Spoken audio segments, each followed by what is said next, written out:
नमस्कार। आज हम एक बहुत ही दिलचस्प कहानी में उतरने वाले हैं। ये कहानी है कि हमारा आधुनिक राजस्थान आखिर बना कैसे।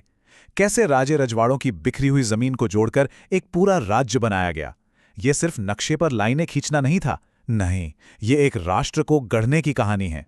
चलिए इसी बड़े सवाल से शुरू करते हैं। जरा सोचिए, जब अंग्रेज भारत से गए तो ये एक बहुत बड़ी चुनौती थी।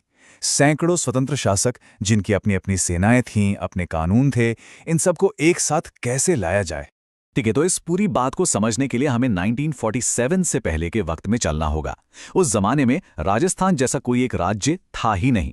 इस पूरे इलाके को राजपूताना कहते थे, जो अपनी अनगिनत रियासतों के लिए जाना जाता था।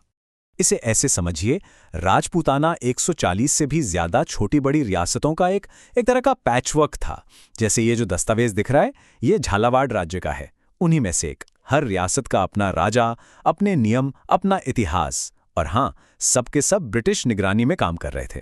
फिर आया 1947 और ब्रिटिश राज खत्म हो गया, और इसके साथ ही एक बहुत बड़ा संकट पैदा हुआ। वो सारी संधियां जो इन रियासतों को ब्रिटिश क्राउन से जोड़ती थीं, वो खत्म हो गईं। तो टेक्निकली ये सब के सब आज़ाद हो गए, और इसने एक बहुत बड़ा पॉलिटिकल वैक्यूम, मतलब एक राजनीतिक शून्य बना दिया। ये कहावत उस वक्त की हकीकत को बिल्कुल सटीक बताती है।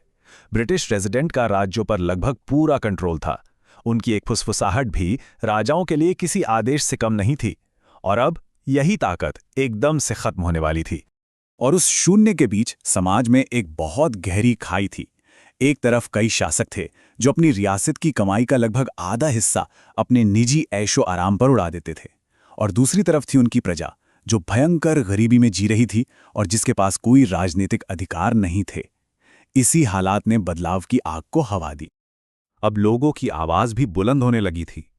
प्रजामंडल नाम से कई जन आंदोलन शुरू हुए। इनकी मांग थी कि उन्हें लोकतांत्रिक अधिकार मिलें और उनकी रियासतों को नए भारतीय संघ में शामिल किया जाए। तो ये सिर्फ शासकों का फैसला नहीं रह गया था, ये अब जनता की भी मांग बन चुकी थी। तो इस बहुत बड़ी चुनौती से निपटने के लिए सामने आए भारतीय एकीकरण के दो सबसे बड़े नाम, सरदार वल्लभ भाई पटेल और वीपी मेनन। इनके सामने एक ऐसा काम था जो उस वक्त लगभग नामुमकिन सा लग रहा था। लेकिन ये काम बिल्कुल आसान नहीं होने वाला था। एक महाराजा का ये बयान साफ दिखाता है कि विरोध कितना तगड़ा था, अपनी रियासत से जुड़ा गर्व कितना मजबूत था। कई शासक तो अपनी सत्ता छोड़ने के लिए बिल्कुल तैयार नहीं थे। और ये एकीकरण कोई एक दिन में होने वाला फैसला नहीं था। जैसा कि एक गोपनीय दस्तावेज भी दिखाता है, ये बातचीत, कूटनीति और रणनीतिक दबाव की एक बहुत ही पेचीदा प्रक्रिया थी। एक तरफ शासकों को प्रिवी पर्स और खिताबों का लालच दिया गया, तो दूसरी तरफ जनता के आंदोलन और भारत में शामिल होने की इच्छा का दबाव भी बनाया गया। हर एक राज्य से अलग अलग बात करनी पड़ी। इस उलझी हुई राजनीतिक पहेली को बड़े ही सिस्टमैटिक तरीके से सुलझाया गया। इसे एक बहुत ही सावधानी से बनाए गए 7 चरणीय प्रक्रिया के जरिए पूरा किया गया, जिसमें लगभग 8 साल लग गए। ये स्लाइड उस पूरे एकीकरण का एक रोड मैप है। रणनीति ये थी कि पहले छोटे छोटे आसपास के राज्यों को मिलाकर एक यूनियन बनाया जाए, जैसे मत्स्य संघ, और फिर धीरे धीरे इन यूनियनों को भी बड़ी इकाइयों में मिला दिया जाए, जब तक कि वो राजस्थान न बन जाए, जिसे हम आज जानते हैं। चलिए कुछ खास पड़ावों पर नजर डालते हैं। मत्स्य संघ पहला ठोस कदम था। फिर उदयपुर का शामिल होना एक बहुत बड़ी कामयाबी थी, और जब जयपुर, जोधपुर, बीकानेर और जैसलमेर जैसी बड़ी बड़ी रियासतें मिलकर वृहद राजस्थान बनाने के लिए एक साथ आईं, तो वो एकीकरण का एक टर्निंग पॉइंट था।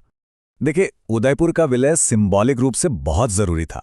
मेवाड़ के महाराणा का पूरे राजपूताना में एक अलग ही रुतबा था, बहुत सम्मान था। तो जब वो भारत संघ में शामिल होने के लिए राजी हो गए, तो इसने कई दूसरे शासकों को भी ऐसा करने के लिए मना लिया। ये एक तरह से गेम चेंजर साबित हुआ। और इस लंबी और मुश्किल प्रक्रिया का जो आखिरी नतीजा निकला, वो था आधुनिक एकीकृत राजस्थान का जन्म। वो राजस्थान जिसे आज हम सब जानते हैं। ये पहले और बाद की तस्वीर इस पूरे बदलाव को कितनी खूबसूरती से दिखाती है। कहाँ झालावाड़ जैसे राज्यों के अपने अपने गजट थे, और कहाँ एक अकेला एकीकृत राजस्थान गजट। ये दिखाता है कि कैसे राजे रजवाड़ों के एक झुंड से एक लोकतांत्रिक एक राज्य में बदलाव हुआ। सोवियत नेता निकिता ख्रुश्चेव ने सरदार पटेल से ये जो सवाल पूछा था, यह भारत के तरीके की खासियत को दिखाता है।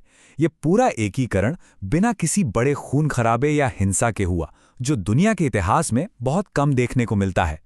तो अंत में राजस्थान की ये कहानी हमें सोचने पर मजबूर करती है ये हमें एकता, कूटनीति और जनता की इच्छा शक्ति के बारे में क्या सिखाती है? आखिर एक राष्ट्र बनाने के लिए सच में क्या चाहिए होता है?